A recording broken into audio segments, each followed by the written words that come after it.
Hi friends, today we are going to finish exploring folk tales. I pulled up our chart from earlier in the week and we are going to look at all the features that make a story a folk tale. Remember, we talked about that some folk tales always have these features, that people have told and retold these stories for a long time, that characters are either good or bad, and that everyone learns a lesson. We've learned through the two other books that we read that sometimes these other features are present. In The Princess and the Pea, we learned that they can use cleverness or trickery to solve a problem. In The Tale of the Rabbit and Coyote, we learned that characters are animals that act like people sometimes. And in our story today, our last story this week, we are going to look at a story where the bad characters are punished and the good characters get rewarded. So folktales have a really strong sense of good and bad, and that the good characters get what they want and the bad characters don't. So we are going to look at a new story. This one I think is really clever. I had not read this book before and I found it so funny. There's also some trickery that goes on in the story, so I want you to pay attention to that too. So our story today is called Mrs. Chicken and the Hungry Crocodile. And here is the front of our book. And I want you to take a moment and think about what is going to happen in this book.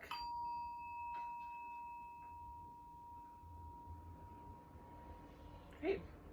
So Mrs. Chicken and the Hungry Crocodile. There's two authors of this story. They are One Day Pay and Margaret Lippert, and it's illustrated by Julie Pascus.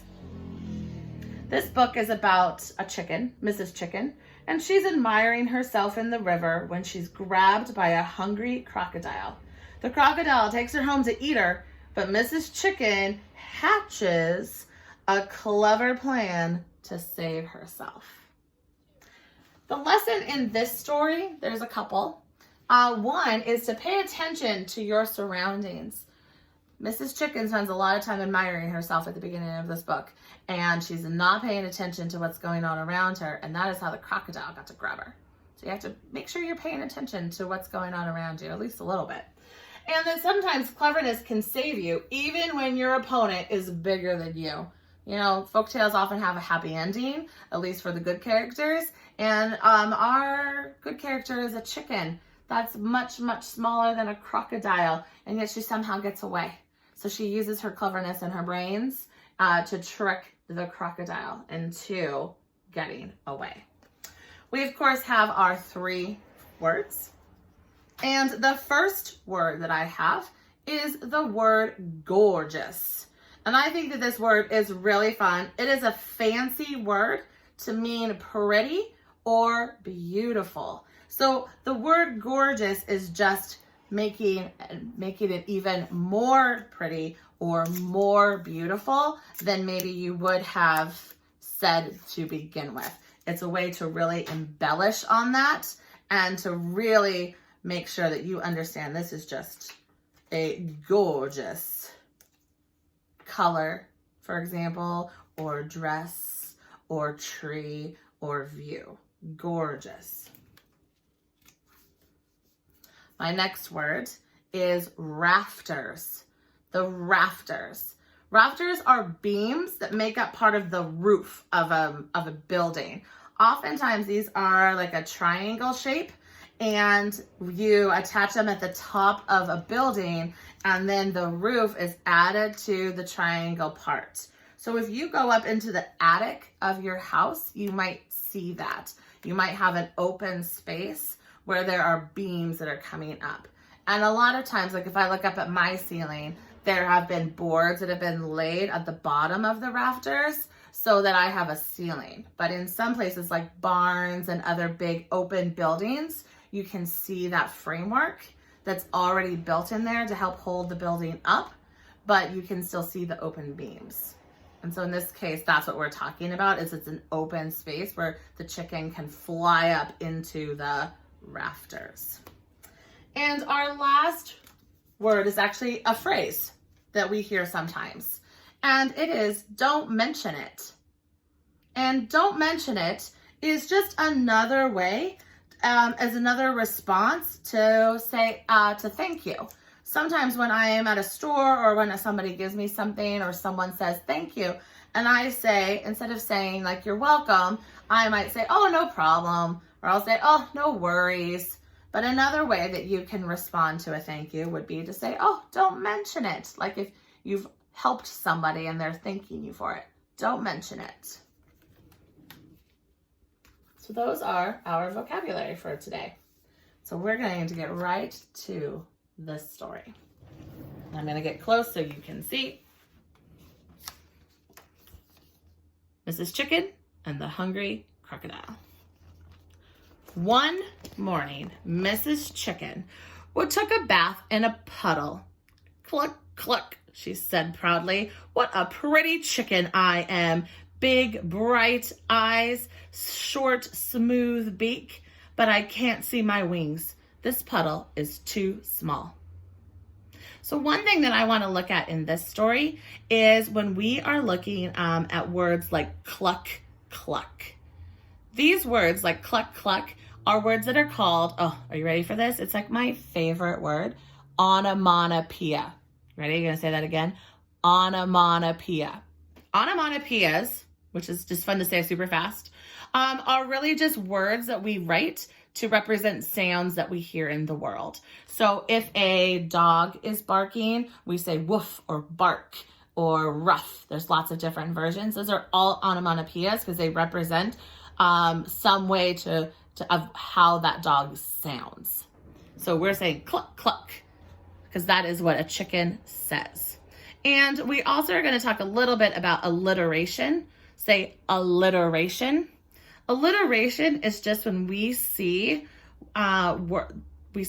words next to each other that have the same first letter, like big, bright eyes. And it just adds an element and a creativeness to the writing. Short, smooth beak. We're going to see this one other point in this book, and I want to see if you notice. She walked down to the river to get a better look. She didn't know that a crocodile lay in the river all day long, waiting for her dinner. Do you see the crocodile? Oh man. Maybe a tail here.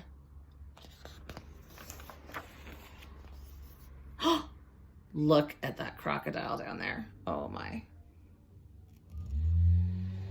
Mrs. Chicken leaned over the water. She said, I still can't see my wings. I see scaly green legs and a long mouth with sharp teeth. But where's my beak? Crocodile lay very still and waited. Yum, yum, she thought. That is my dinner. Crocodiles have to be very still.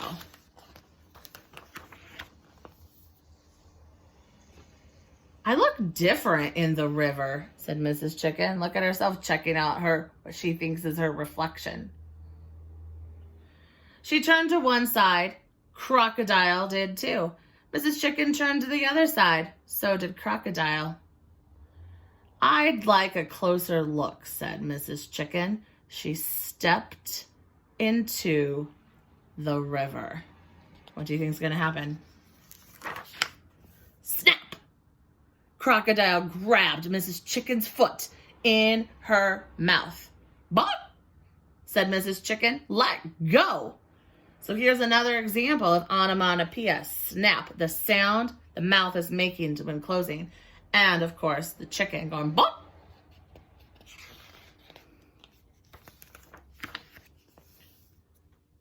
Crocodile shook her head. She dragged Mrs. Chicken to her house on the island in the middle of the river. Then she slammed the door shut with her tail and opened her mouth. Mrs. Chicken flew up into the rafters. Vocab. Come down, Crocodile said. I'm going to eat you up. Me? Mrs. Chicken squawked. You can't eat me. Oh, yes, I can, said Crocodile. But, said Mrs. Chicken, you shouldn't eat me. Why not? Asked Crocodile. Because, said Mrs. Chicken, I'm your sister. I want you to think about that for a moment. Do they look like sisters?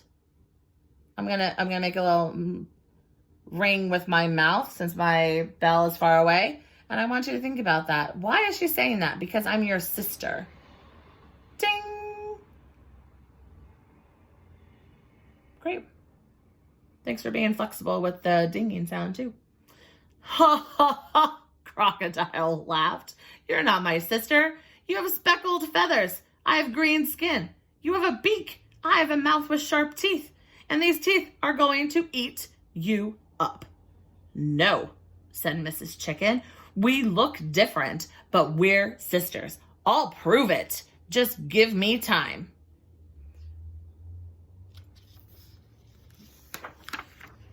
All right, chuckled Crocodile. I'll fatten you up. The longer I wait, the plumper you'll get. Crocodile yawned and curled around her eggs. Soon she was snoring. Mrs. Chicken made a nest in the corner opposite Crocodile and settled down to lay her own eggs. Every day, Crocodile gave Mrs. Chicken grain to eat. Every night, they fell asleep over their eggs. Mrs. Chicken got fatter and fatter. Crocodile got thinner and hungrier. One evening, Crocodile said, "This is your last meal. Tomorrow will be my big dinner." "We'll see," said Mrs. Chicken. She waited until Crocodile was asleep, or was sleeping. Then she carefully put her eggs next to Crocodile. She took Crocodile's eggs to her own nest. Do you see the trickery that is happening right now?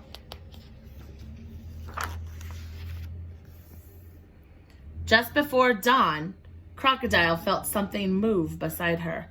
"Mrs. Chicken," she called, "wake up! My babies are hatching! But why do they have those silly little beaks and scrawny little wings? They look like you!"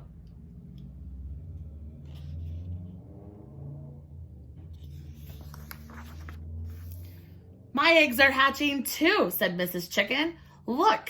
She stepped off her nest. "Oh," said Crocodile, "what beautiful babies." There's some alliteration. Beautiful babies you have. What gorgeous green skin. There's a vocab word. What lovely long mouths. What darlings. They look like me. So we have lots of alliteration right here.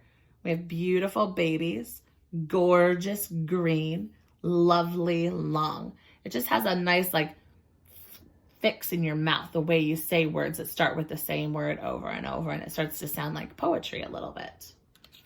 "They look like me," said Crocodile. "And your babies look like me," said Mrs. Chicken. "I told you we're sisters. You almost ate me, your own sister." "I'm really sorry, Sister Chicken," said Crocodile. Look at them hugging. Oh man, Crocodile just doesn't get it. "I have an idea," said Mrs. Chicken. "Since you like my babies so much, you can have them. I'll take your funny-looking babies instead." "Oh, thank you, Sister Chicken," said Crocodile. "Don't mention it," said Mrs. Chicken. Vocab. Sisters help one another. So they switched babies. "Time for us to go home now," Mrs. Chicken said. She and her babies climbed onto Crocodile's back, and Crocodile carried them across the river. What? That was awfully nice of her. "Bye-bye. Bye-bye, sister," Crocodile said. Mrs. Chicken waved her wing and hurried her chicks up the riverbank. "See you soon," called Crocodile. "No, you won't," called Mrs. Chicken as she disappeared through the trees. "Come along, children." Cluck, cluck. There's some more onomatopoeia right there. Since that day, Mrs. Chicken and her children have never gone near the river, and they always take their baths in puddles. Big enough for us, said Mrs. Chicken, and much too small for crocodiles. I want you to think about that book for just a moment, and how did you like the ending?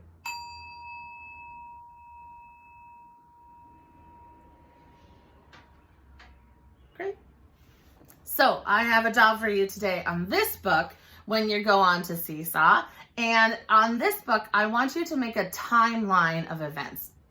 A timeline is kind of like a chart that tells us what happened first, second, third, fourth, and so on. It's kind of like a beginning, middle, end, which we did for the Princess and the Pea, but it's more kind of like a sequence of events. And so you can tell me what happened first, and then second, and then third, and then fourth. I want to see at least 4 parts. That's what the Seesaw has on it. If you want to add more squares and add more detail to the timeline, then you are free to do that.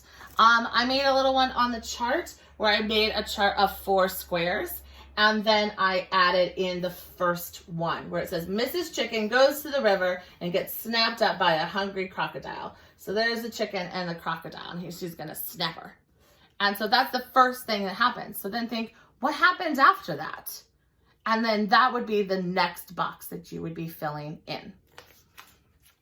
I am so excited to see what your drawings are and to see your timeline. And I hope you enjoyed learning about folk tales this week. All right, I'll see you soon. Bye.